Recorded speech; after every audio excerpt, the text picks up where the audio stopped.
ET study में आपका स्वागत है। 30 क्वेश्चन है पॉलिटी का।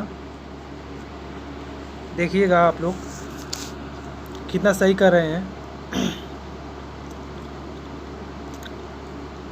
चलिए स्टार्ट करते हैं। क्वेश्चन पहला देखिए, सार्वजनिक लोक लेखा समिति में सभापति के कितने सदस्य होते हैं? राज्यसभा के कितने सदस्य होते हैं? 7 सदस्य होते हैं।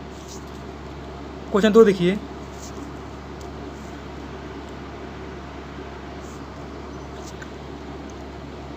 प्राक्कलन समिति में कितने सदस्य होते हैं? प्राक्कलन समिति में 30 सदस्य होते हैं। क्वेश्चन 3 देखिए,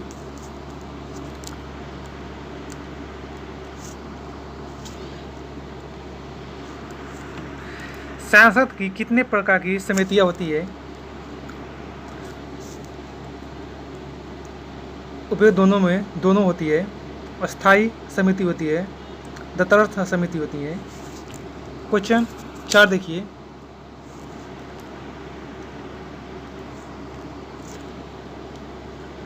भारत में संसदीय समिति प्रणाली की शुरुआत किसकी सिफारिश पर हुई थी?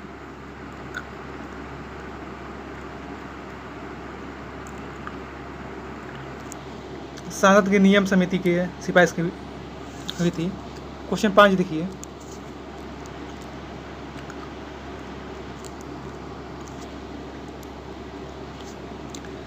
भारतीय संविधान के किस भाग में संघीय न्यायपालिका का उल्लेख है? भाग 5 में संघीय न्यायपालिका का उद्देश्य है। क्वेश्चन नंबर 6 देखिए,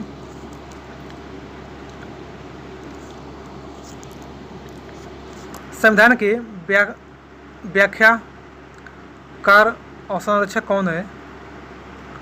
संविधान के रक्षक कौन है? संरक्षक सर्वोच्च न्यायालय है। क्वेश्चन 7 देखिए,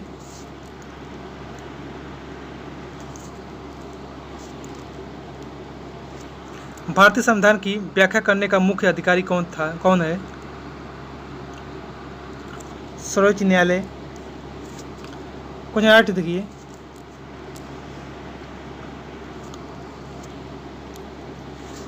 निम्नलिखित में से किसके अंतर्गत भारत में सर्वप्रथम सर्वोच्च न्यायालय की स्थापना हुई? रेगुलेटिंग अधिनियम 1773। क्वेश्चन 9 देखिए,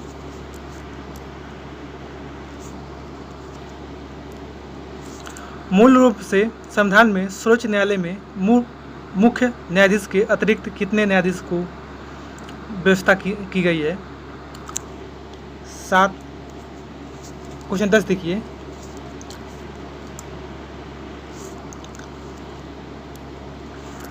उच्चतम न्यायालय के न्यायाधीशों की संख्या में वृद्धि करने की शक्ति किसके पास है? सांसद के पास है। क्वेश्चन 11 देखिए,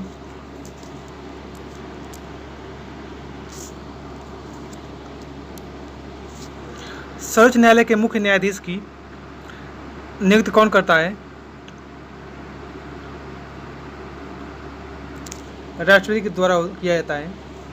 क्वेश्चन 12 देखिए, सर्वोच्च न्यायालय के अन्य न्यायाधीशों की नियुक्ति कौन करता है? सर्वोच्च न्यायालय के मुख्य न्यायाधीश के परामर्श से राष्ट्रपति करता है। क्वेश्चन 13 देखिए,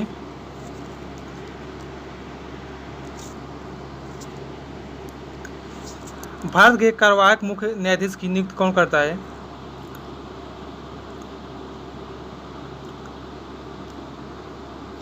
राष्ट्रपति करता है। क्वेश्चन 14 देखिए,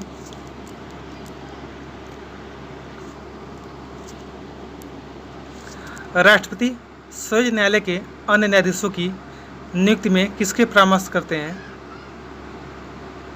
सर्वोच्च न्यायालय के मुख्य न्यायाधीश से परामर्श कर सकते हैं। क्वेश्चन 15 देखिए,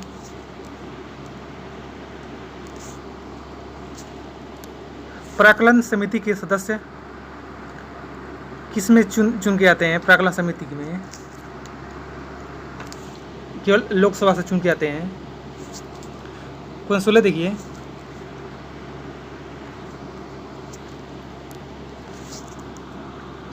भारत के नियंत्रक एवं महालेखा परीक्षक का कार्यकाल कितने वर्ष होता है? 6 वर्ष या 65 वर्ष की आयु तक, जो भी पहले पूरा कर चुका हो। क्वेश्चन 17 देखिए,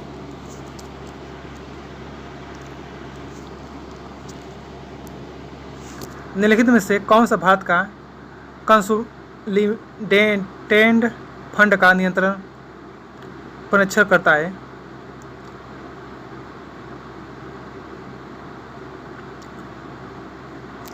भारत के नियंत्रण महालेखा परीक्षक। क्वेश्चन 18 देखिए,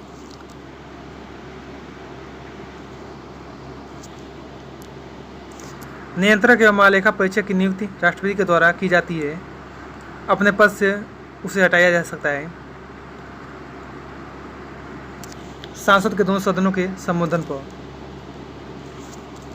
क्वेश्चन 19 देखिए,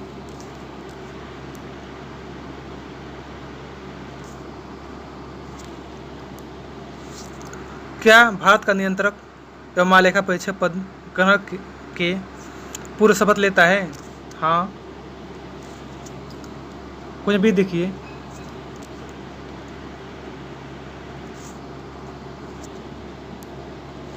भारत में नई संसदीय समिति प्रणाली की शुरुआत कब हुई थी?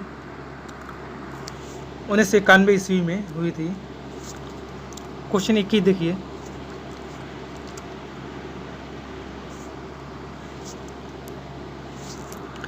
संसदीय समिति प्रणाली के तहत अप्रैल से कितने समिति ने कार्य करना शुरू किया? 17। क्वेश्चन 22 देखिए,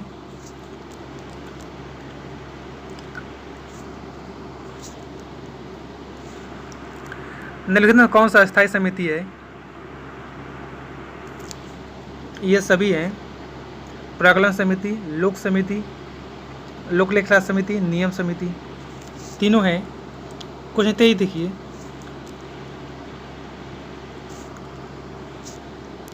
प्राकलन समिति के कितने सदस्य होते हैं?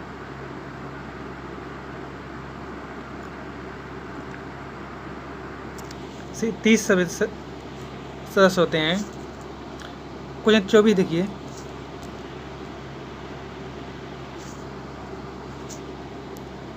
सांसद के निम्नलिखित समितियों में से किसकी सदस्य संख्या सर्वाधिक होती है? प्राकलन समिति सदस्य सबसे अधिक होती है। क्वेश्चन 25 देखिए,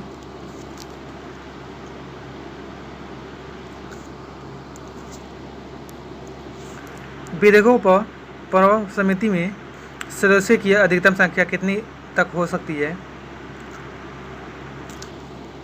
कोई निश्चित नहीं है। क्वेश्चन 26 देखिए,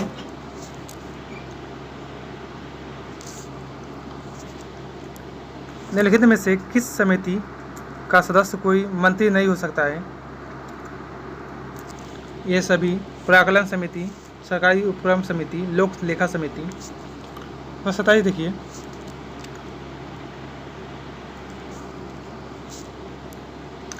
भारतीय संविधान में तटस्थ न्यायाधीशों की नियुक्ति का प्रावधान है। इनमें से सभी उच्च न्यायालय में, सर्वोच्च न्यायालय में, जनपद एवं सत्र न्यायालय में। क्वेश्चन 28 देखिए,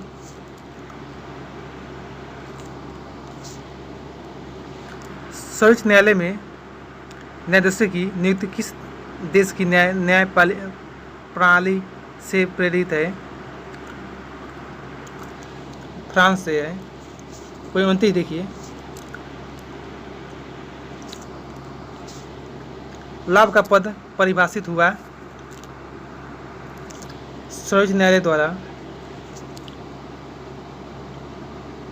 30 देखिए,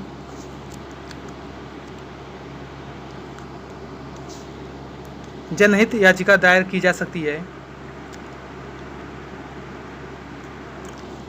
दोनों सदनों में दायर की जाती है, उच्च न्यायालय में भी, सर्वोच्च न्यायालय में भी। कुछ 31 देखिए,